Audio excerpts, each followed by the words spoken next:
বনি ইসরায়েলের যুগে এক আল্লাহর ওলি, তার পাশে থাকতো এক বেনামাজি। ঘর থেকে বেরোইলে বেনামাজিরে দেখলে বলতো, এই জাহান্নামী। বিকেল বেলায় ঘরে আসার সময়, কিরে জাহান্নামী। আবার দেখা হইলে, এই তুই তো জাহান্নামী। খালি ডাক দিত জাহান্নামী বলে। কিয়ামতের দিন আল্লাহর ওলিরে আল্লাহ ডাকবে। আল্লাহ ডেকে বলবে, এই তুমি যে এরা জাহান্নামী বলে ডাক দিছো, কে জাহান্নামে যাবে আর কে জান্নাতে যাবে, এই ডিলারশিপ কি আমি দুনিয়ায় তোমারে দিছিলাম? তো তুমি ওরে জাহান্নামী কেন বললা? ও নামাজ পড়ে নাই, ও আমারে ডাকতে পারে নাই, কিন্তু তোর মতো বেয়াদবি করে নাই। চিল্লায় বলেন ঠিক কিনা? আজকে ওরে আমি জান্নাতে দেব, তোরে জাহান্নামে দেব। খবরদার, কাউরে জাহান্নামী বলার আগে 1000 বার ভেবে নেবেন।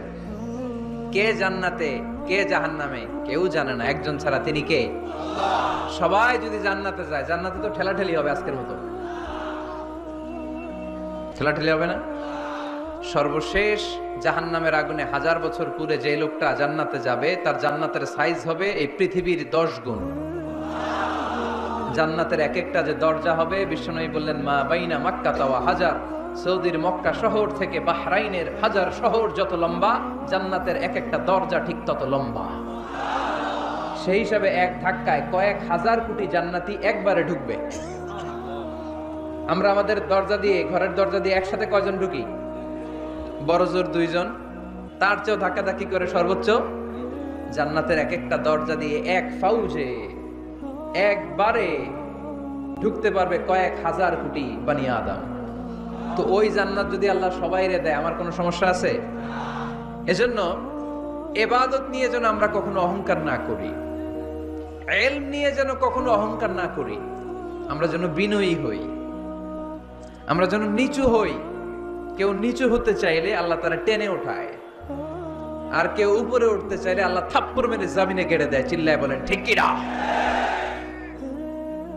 সাইয়েদনা আদম আলাইহিস সালাম ভুল করলেন, ক্ষমা চাইলেন, ক্ষমা করে দিল কে? এজন্য আমাদেরও যদি ভুল হয়ে যায়, আমরা আল্লাহর কাছে মাফ চাইবো। মাফের দরজা খোলা আছে না নাই?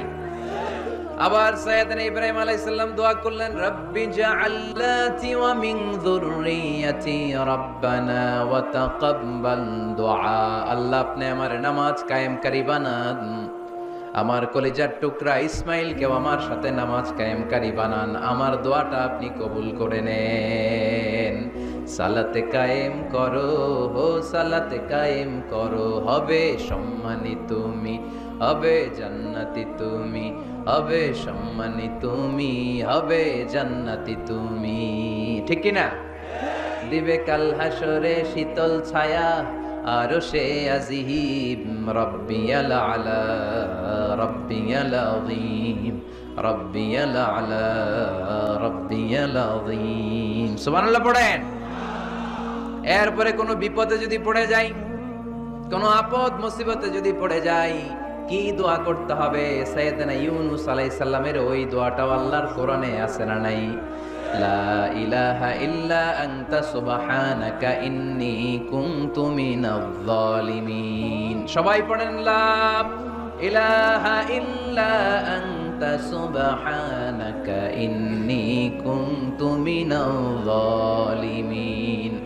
লা ইলাহা ইল্লা আনত, আপনি ছাড়া কোনো ইলাহ নাই, সুবহানাক, আপনি পবিত্র, ইন্নী কুনতু মিনাজ জালিমিন, আল্লাহ আমি জুলুম করেছি, ভুল করেছি, অন্যায় করেছি, আপনি ছাড়া বাঁচানোর কেউ নাই। ঠিক কি না?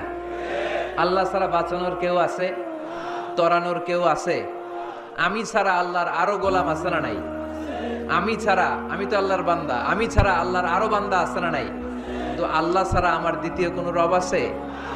দোয়া এটা বলবেন, আল্লাহ আমি ছাড়া তোমার গোলামের অভাব নাই, আমি ছাড়া তোমার বান্দা বান্দির অভাব নাই, কিন্তু তুমি ছাড়া আমার কেউ নাই, তুমি ছাড়া আমারে ক্ষমা করার বাঁচানোর কেউ নাই। এজন্য বিপদে পড়লেই একটা নাম নিতে হয়, তিনি কে? লা ইলাহা ইল্লা আনতা সুবহানাকা ইন্নী কুনতু মিনাজ জালিমিন। এটা বিপদে পড়ার দোয়া। বিপদে পড়লে এই দোয়া পড়বেন। মুক্ত করবে কে? মাছের পেট থেকে সাইয়েদনা ইউনূস আলাইহিস সালামকে বাঁচালেন কে? আমাদের দেশে এটা শুধু ওই যে বজ্রপাত করলে পড়ে, তাই না? কি কয়? ঠেড়া, ঠাড়া, ঠাটা, বজ্রপাত শুদ্ধ বাংলায়।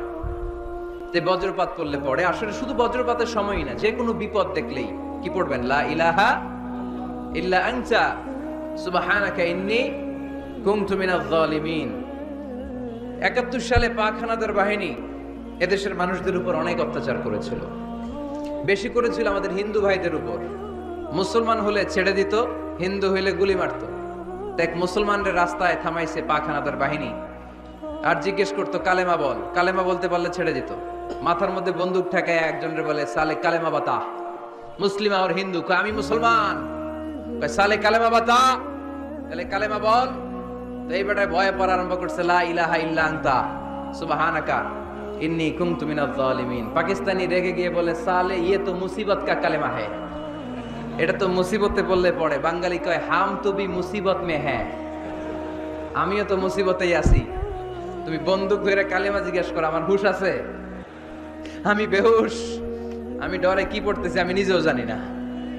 তো এটা হচ্ছে মুসিবত কা কালিমা। বিপদে পড়লে যদি পড়েন, বিপদ থেকে উদ্ধার করবে কে? অনেকের মুখে কথা আটকে যায়, তোতলামি হয়, মামলিং হয়, হৃদয়ে ভয় হয়, দোয়া আছে না নাই? সাইয়েদনা মুসা আলাইহিস সালাম বললেন, রাব্বি শরহ লি সাদরি ওয়া ইয়াসসির লি আমরি ওয়াহলুল উকদাতাম মিন লিসানি ইয়াফকাহু কওলি। সুবহানাল্লাহ পড়েন। ও আল্লাহ, আমার হৃদয়টারে উন্মুক্ত করে দাও, আমার কার্যক্রম দাওয়াতি কাজগুলোরে তুমি আল্লাহ সহজ করে দাও। কথা বলতে গেলে আমার মুখের মধ্যে কথা আটকে যায়, আমার কথাগুলোরে তুমি স্পষ্ট করে দাও। আওয়াজ করে পড়তে হবে আমিন। এই সুন্দর সুন্দর দোয়াগুলো আমরা আল্লাহর কাছে করব, রাজি আছেন? কোরআন থেকে নেয়া আরবি দোয়াগুলো অনেক কম্প্রিহেন্সিভ, অনেক সুন্দর। আপনি বাংলায় 1000টা বাক্য বললেও আল্লাহর শিখানো একটা বাক্য দিয়ে যদি দোয়া করেন, এর চেয়ে শ্রেষ্ঠ বাক্য হতে পারে? দেখেন কত কম্প্রিহেন্সিভ।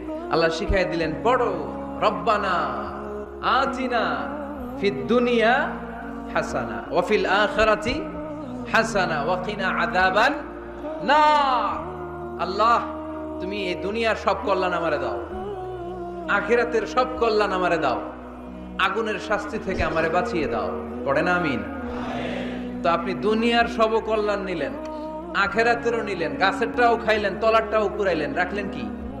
সবই তো চাইছেন। এই দোয়াটার মধ্যে দুনিয়ার কোন দোয়া বাকি আছে? কথা বলেন। রব্বানা আতিনা ফিদ দুনিয়া হাসানা, আল্লাহ দুনিয়ার সব কল্যাণ লাগবে। ওয়া ফিল আখিরাতি হাসানা, আল্লাহ আখিরাতের সব কল্যাণ লাগবে, আগুনের শাস্তি থেকে বাঁচানো লাগবে। তো আপনি বাকি রাখছেন কিছু? এই একটা বাক্যের মতো বাক্য গোটা বিশ্বটারে বিক্রি করলে হবে। এজন্য কোরআনের দোয়াগুলো আমরা বেশি বেশি করবো, ইনশাআল্লাহ। পড়েন।